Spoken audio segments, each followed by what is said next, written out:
दोस्तों, डेट है 27 अक्टूबर 1915।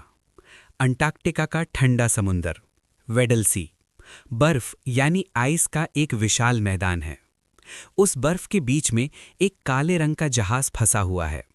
इसका नाम है दी एंड्योरेंस। ये पिछले 9 महीने से यहाँ अटका है, लेकिन आज रात बर्फ ने फैसला कर लिया है। बर्फ के बड़े बड़े ब्लॉक्स शिप के दोनों तरफ से दबाव डाल रहे हैं।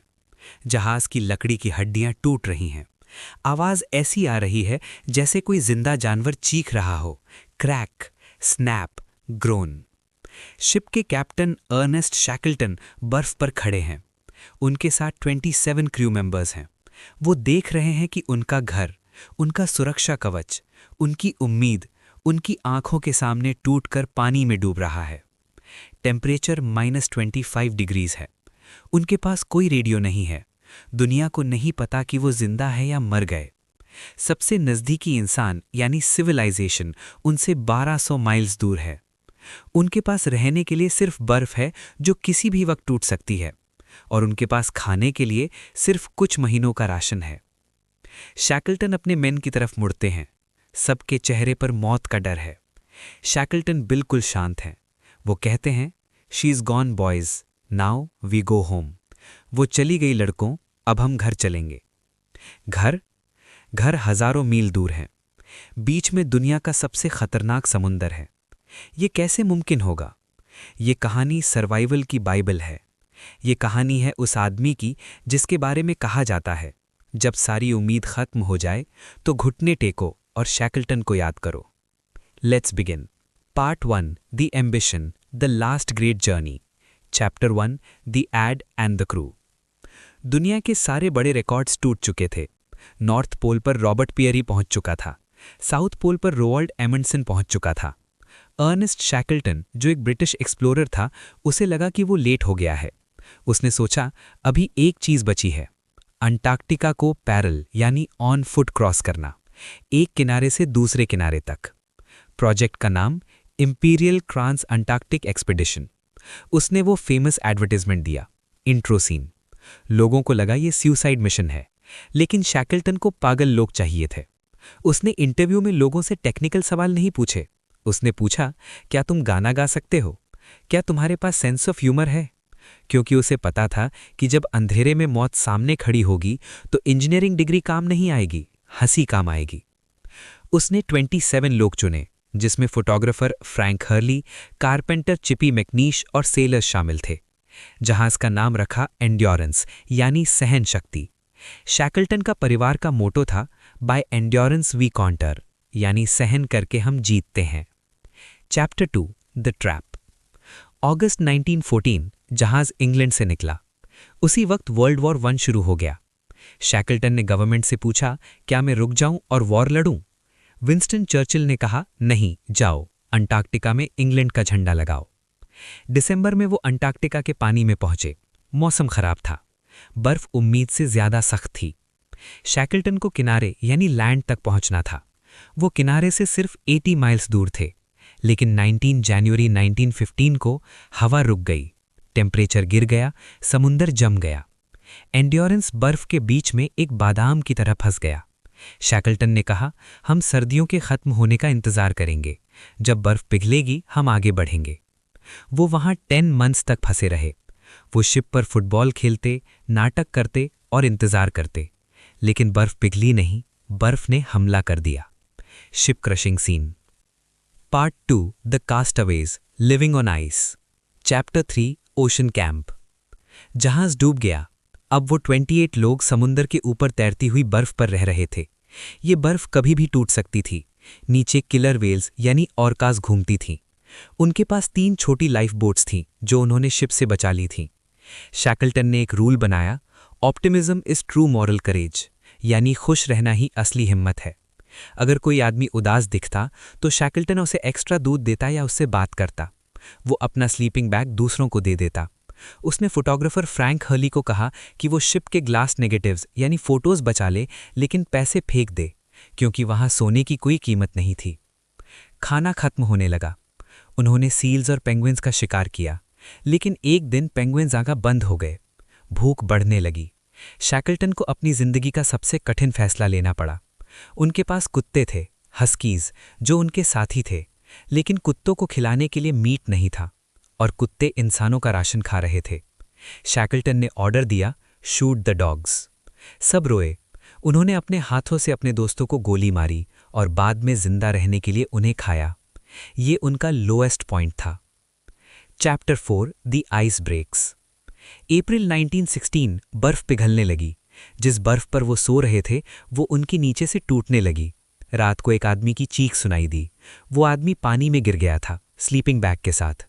शैकल्टन ने हाथ डालकर उसे बाहर खींचा, ठीक उस वक्त जब दो बर्फ के टुकड़े आपस में टकराए। अगर 5 सेकंड लेट होते तो वो आदमी क्रश हो जाता। शैकल्टन ने कहा, लॉन्च द बोट्स। वो तीनों छोटी बोट्स में बैठे।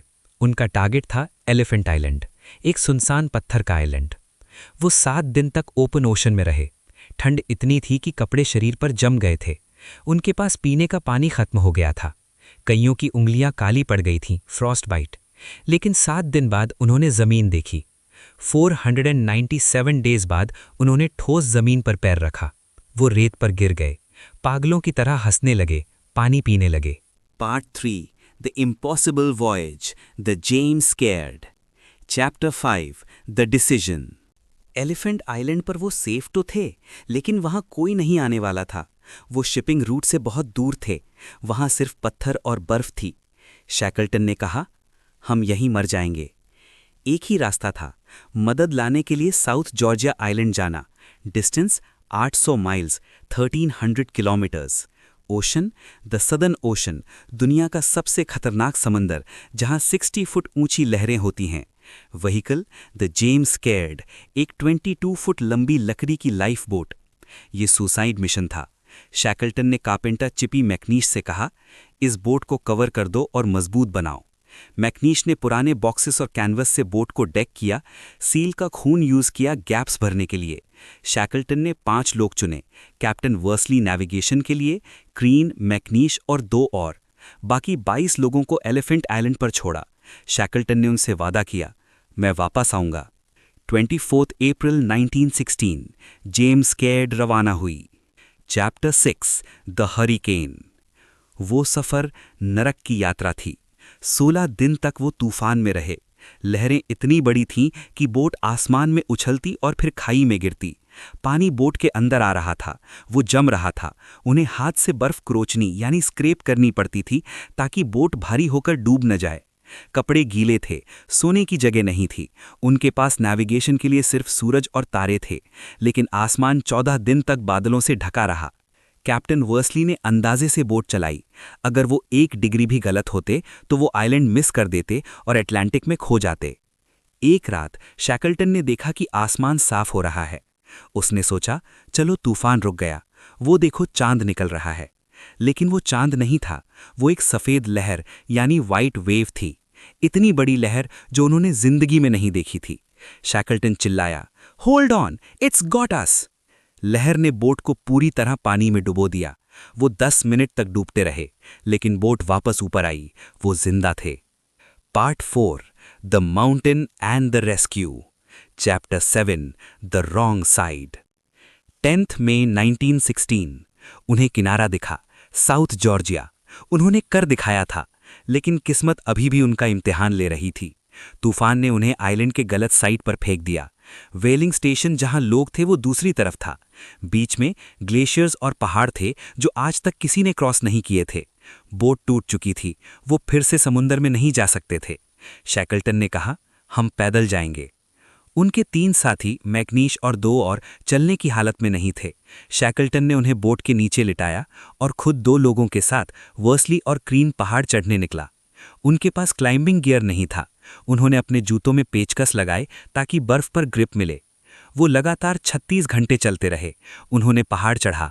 एक पॉइंट पर वो ऊपर चोटी पर थे और अंधेरा हो रहा था। नीचे कोहरा था। अगर वो वहीं रुकते तो ठंड से मर जाते। शैकल्टन ने कहा, स्लाइड करो। वो बिना देखे अनजान खाई में कूद गए और बर्फ पर स्लाइड करते हुए नीचे आए। अगर नीचे पत्थर होते तो वो मर जाते, लेकिन वो सॉफ्ट बर्फ पर गिरे।